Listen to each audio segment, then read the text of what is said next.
بسم اللہ الرحمن الرحیم۔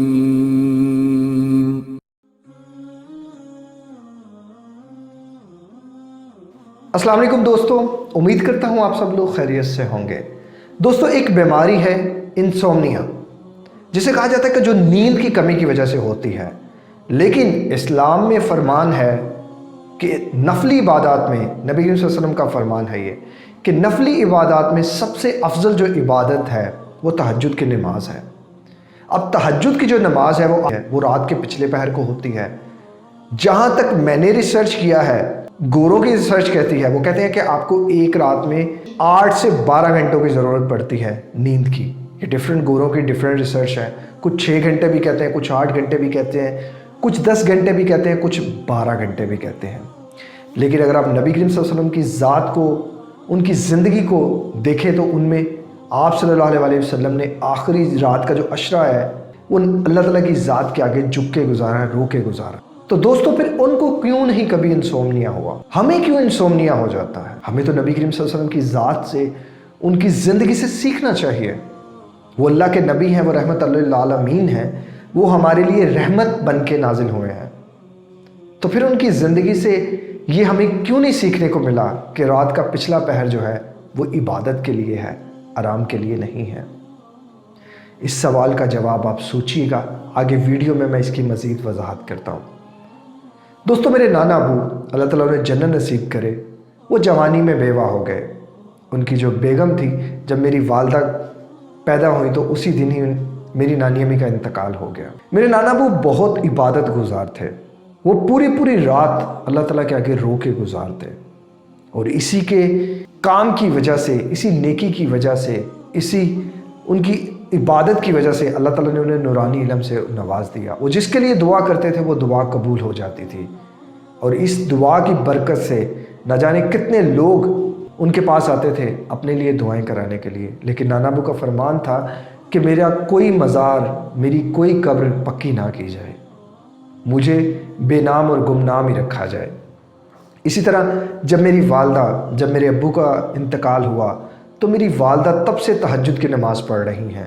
ان کی نیند میں نے اپنی زندگی میں کبھی 2 گھنٹے 3 گھنٹے سے زیادہ پوری ہوتی ہوئی نہیں دیکھی۔ تو پھر ان کو انسومنیا کیوں نہیں ہوا آج تک؟ اگر یہ نیند کی کمی کی وجہ سے ہی ہوتا ہے تو پھر ان کو کیوں نہیں ہوا آج تک؟ میں مزید آگے اس بات کی وضاحت کرتا چلوں۔ دوستو، اس پہ میں نے خود بھی بڑی ریسرچ کی ہے۔ میں نے یونیورسٹیز کے آرٹیکل پڑھے ہیں، USA کی یونیورسٹی آرٹیکلز پڑھے ہیں، ڈیفرنٹ لوگوں کی ڈیفرنٹ ریسرچ پڑھی ہے۔ اکارڈنگ ٹو گورا کہتا ہے کہ آپ کو 8 سے 10 گھنٹے کی ضرورت لازمی ہے نیکسٹ ڈے کی پرفارمنس کے لیے۔ لیکن آپ اولیاء کرام کو، ولی اللہ کو، نبیوں کو، ان کی لائف کو اٹھا کے دیکھیں، آپ کو آئیڈیا ہو جائے گا کہ وہ لوگ تو جو پچھلا پہر تھا وہ اللہ کی عبادت میں گزارتے تھے۔ تو پھر یہ کیسے لوگ ہیں جو اپنے آپ کو اس طرح بہت زیادہ ریسرچر ثابت کر رہے ہیں اور بہت زیادہ اپنے آپ کو ماڈرن ثابت کر رہے ہیں؟ یہ کیسے لوگ ہیں؟ یہاں ایک اور بات میں کرتا چلوں۔ جب حضرت علی رضی اللہ تعالیٰ عنہ نے خیبر فتح کیا تو حضرت علی رضی اللہ تعالیٰ عنہ نے کوفے میں ایک دعوت رکھی۔ بہت سے لوگ اس دعوت میں آئے۔ وہاں ایک نوجوان جو حضرت علی رضی اللہ تعالیٰ عنہ کے بارے میں سن کر آیا کہ حضرت علی رضی اللہ تعالیٰ عنہ نے بائیں ہاتھ سے یوں دھکا دے کے دروازہ توڑا تو وہ 40 فلانگ دور جا کے پڑا۔ اس لڑکے نے سوچا کہ حضرت علی رضی اللہ تعالیٰ عنہ پتہ نہیں کتنے طاقتور ہوں گے۔ وہ حضرت علی رضی اللہ تعالیٰ عنہ کے خدمت میں حاضر ہوا تو ایک شخص سے پوچھا کہ حضرت علی رضی اللہ تعالیٰ عنہ کدھر ہیں؟ اس شخص نے ہاتھ کا اشارہ کیا، وہ وہاں بیٹھے ہیں۔ وہ لڑکا حضرت علی رضی اللہ تعالیٰ عنہ کے پاس آیا، ان کی خدمت میں حاضر ہوا۔ پہلے تو ان کو دیکھ کے مسکرایا، کیونکہ حضرت علی رضی اللہ تعالیٰ عنہ اس وقت دانتوں کی مدد سے اخروٹ توڑ رہے تھے۔ کبھی وہ ادھر سے توڑنے کی کوشش کر رہے تھے اور کبھی وہ ادھر سے توڑنے کی کوشش کر رہے تھے، لیکن وہ اخروٹ ان سے ٹوٹ نہیں رہا تھا۔ وہ لڑکا پاس مسکرایا۔ حضرت علی رضی اللہ تعالیٰ عنہ نے فرمایا، بیٹا کیوں مسکراتے ہو، کیا وجہ ہے؟ جس پر اس لڑکے نے کہا، کچھ نہیں حضرت۔ جس پر حضرت علی رضی اللہ تعالیٰ نے فرمایا، میں بتاؤں تمہیں تم کس وجہ سے مسکرا رہے ہو؟ اس نے کہا، ہاں بتائیں آپ۔ حضرت علی رضی اللہ تعالیٰ نے فرمایا، تم اس وجہ سے مسکرا رہے ہو کہ تمہیں لگ رہا ہے کہ یہ جو اخروٹ ہے، یہ شخص، یہ بوڑھا آدمی ایک اخروٹ نہیں توڑ سکتا، तो ये खैबर का दरवाज़ा कैसे तोड़ गया होगा जिस पर उस लड़के की आंखें झुक गईं। हज़रत अली रज़ी अल्लाह तआला ने अपनी दाढ़ी मुबारक साफ़ की और जलाल में आते हुए कहा, ये अखरोट मैं अपनी ज़ात के लिए तोड़ रहा हूँ, और वो जो दरवाज़ा था अपने अल्लाह की ताकत से तोड़ा था। This is called power of ईमान। जिस शख्स में ये ताकत आ जाती है ना, उसे नींद की कोई फिक्र नहीं रहती। मैं आपके सामने ज़िंदा एग्जाम्पल हूँ। मैं अल्हम्दुलिल्लाह बाकायदगी से जब से तहज्जुद शुरू की है, मेरे अंदर एक पावर आ गई है। ये पावर मेरा इंसोम्निया ख़त्म कर गई है। मेरी टाइमिंग क्या है, मैं इशा की नमाज़ पढ़ते साथ ही सो जाता हूँ और पूरे 2:30 बजे मेरी आँख खुल जाती है।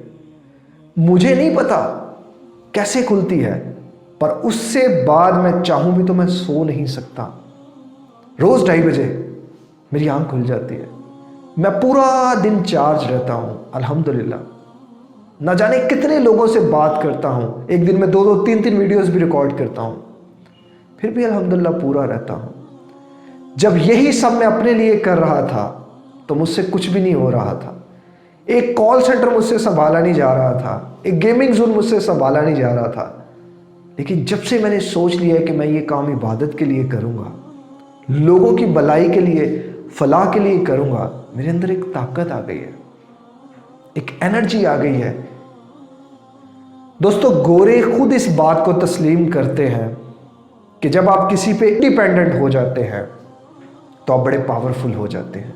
ईमान की पावर ही सबसे बड़ी पावर है। जिन लोगों ने इस पावर को पहचान लिया है ना, वो लोग दुनिया में क्रिएशंस करके हैं, इन्वेंशंस करके हैं। आप किसी आलिम फाजिल बंदे के पास बैठ जाएं, उसकी रात की नींद देखें, आप हैरान हो जाएंगे कि वो कितने घंटे सोता है और वो कितने घंटे जागता है, लेकिन वो फिर भी एक्टिव रहता है, चार्ज रहता है। उसे इंसोम्निया नहीं होता, उसे डिप्रेशन नहीं होता, उसे एंजाइटी नहीं होता। क्यों नहीं होती? एंजाइटी दूसरा नाम अल्लाह से दूरी है, और जो अल्लाह के नज़दीक चला जाता है वो डिप्रेशन और एंजाइटी से लड़ के निकल जाता है। फ़र्ज़ करें आपका चाचा, ताया, अब्बा या कोई रिश्तेदार SHO है या बहुत बड़ी किसी पॉलिटिकल पोस्ट पे है, तो आपके अंदर एक अजीब ताकत होगी कि जी हर चीज़ को आप फतह कर सकते हैं। लेकिन जिसका बाप मज़दूर होगा, जिसके ताया, चचा, बाबा मज़दूर होंगे, वो उन पे डिपेंड करेगा तो कैसे डिपेंडेंट करेगा? यही चीज़ इंसान की है। जब इंसान अपने इस जिस्म के, अपने इस रूह के सारे गम अल्लाह को सौंप देता है ना, तो फिर अल्लाह उसे एक पावर से नवाज देते हैं। वही पावर इंसान को फतूहात नसीब फरमाती है। वो इंसान दुनिया में कामयाब तरीन इंसान कहलाता है। अगर आप भी अपनी कामयाबी तलाशना चाहते हैं तो तहज्जुद की नमाज को बाकायदगी से पढ़ना शुरू कर दें। ये वो नमाज है कि जिससे मैंने देखा है कि अल्लाह आपकी हर दुआ को कबूल करना शुरू कर देते हैं। आप मांगते भी नहीं हो, हर चीज़ आपके सामने आ जाती है। आप इज्जत मांगोगे, इज्जत मिलेगी। शोहरत मांगोगे, शोहरत मिलेगी। पैसा मांगोगे, पैसा मिलेगा। जन्नत मांगोगे, जन्नत मिलेगी। अल्लाह ताला हर चीज़ नवाज देंगे। तो सेहत क्या चीज़ है? ज़हनी सुकून क्या चीज़ है? ये जो गेम चलाते हैं ना जी, न्यूरोट्रांसमीटर्स ये हो जाते हैं, वो हो जाते हैं। बिलीव मी, आप एक दफ़ा इशा की नमाज़ पढ़ते साथ ही सो जाएं और सुबह 3 बजे उठ जाएं। आप तहज्जुद की नमाज़ पढ़ें। अब तो सर्दी है, आप 3:30 बजे तक भी सो सकते हैं। तहज्जुद की नमाज़ पढ़ें। यार 8 से 12 रखते तो पढ़नी होती है, 8 पढ़ लो, 12 पढ़ लो, आपकी अपनी मर्ज़ी है।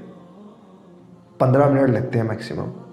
उसके बाद आप बेड पे जाके आगे 4:30-5 बजे तक फिर सो जाओ, जब तक फजर की अजान नहीं होती। फिर उसके बाद मर्ज़ी है तुम्हारी, इबादत करो, जो मर्ज़ी करो, अपनी लाइफ में पैटर्न लाओ। एक दफ़ा अल्लाह से जुड़ के तो देखो। लोग कहते हैं जी हमारी दुआएं कबूल नहीं होती। अल्लाह, तुम किसके ऊपर बोहतान बांध रहे हो? जो पत्थर में छुपे कीड़े को देता है तुम्हें नहीं देगा? कभी परिंदों को देखा है? वो क्या करते हैं? क्या वो तुम्हारी हमारी तरह 10-10 साल का ज़हीरा करते हैं? जो चीज़ें उन्हें मिलती हैं ना, वो सिर्फ उनकी शेल लाइफ 1 से 2 से 3 दिन होती है, बस। उसके बाद तो सब खत्म हो जाता है और इंसान सैकड़ों सालों की प्लानिंग करके बैठता है, अगले लम्हे का पता नहीं होता इसे। जुड़ जाओ अपने अल्लाह के साथ, वफ़ा करो उसके साथ, वो तुम्हारे साथ वफ़ा करेगा। अल्लाह से ज़्यादा कोई वफ़ादार इस दुनिया में नहीं है। 70 माँओं जितना प्यार करता है। जहाँ माँ की ममता भी आके थक जाती है, वहाँ भी अल्लाह की कुदरत हमारे साथ होती है। दोस्तों, इस वीडियो का अख्ताम यही करते हैं। अपना बहुत ज़्यादा ख्याल रखिएगा, मुझे दुआओं में याद रखिएगा। अगर आपका कोई टॉपिक हो जिस पे आप चाहते हैं कि मैं वीडियो बनाऊं, काइंडली मुझे कमेंट बॉक्स में ज़रूर बताइएगा। मिलते हैं किसी और वीडियो में किसी और टॉपिक के साथ। अस्सलाम वालेकुम, अल्लाह हाफिज़।